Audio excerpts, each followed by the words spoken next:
All right, SMCI update. They have earnings after the market. They have the auditor, the response to the auditor leaving. They're going to give us updated information.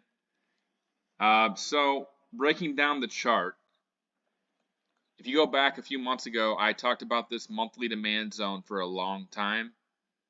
And I didn't think it was going to happen this way, but that's the way it happened. I'm still holding my shares. I have a $40 average. I got caught in this move without a hedge, which was kind of dumb knowing that this is going to come down here anyway. I should have already had a hedge on there, maybe some puts, something like that, because I did think it was going to come down here, and it just came down here quicker than I thought.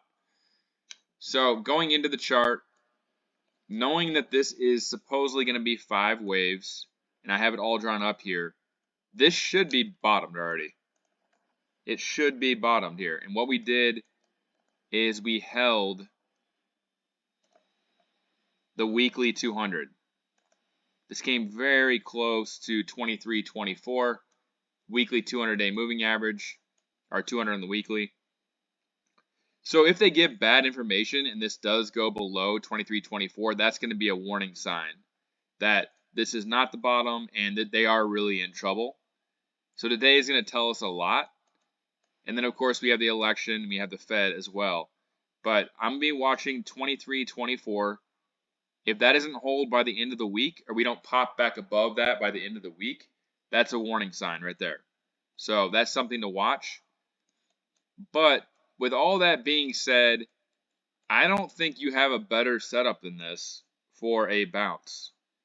It did exactly what I wanted, right into monthly demand where you buy. I don't think this is a time where you're fearful. I think this is a time where you're actually a little bit greedy. I know the IV is high. I wouldn't necessarily sell puts on this because they do have a bad outcome with the call. I don't want to be caught in putting more money at risk.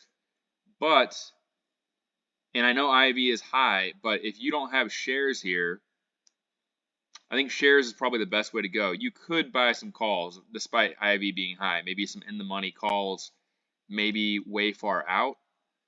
Because I think there's a good chance this starts bouncing. And again, there's a good chance there's a gap all the way up here to 86 bucks.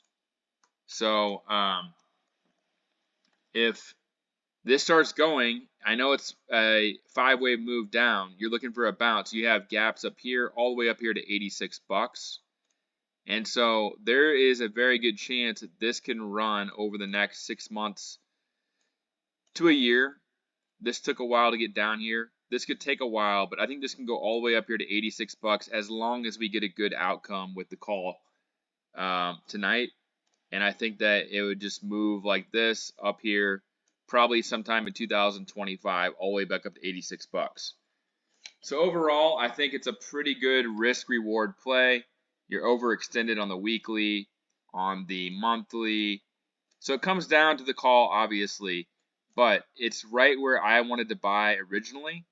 And so I think it is a spot where you got to take the risk. Anyway, that's my analysis.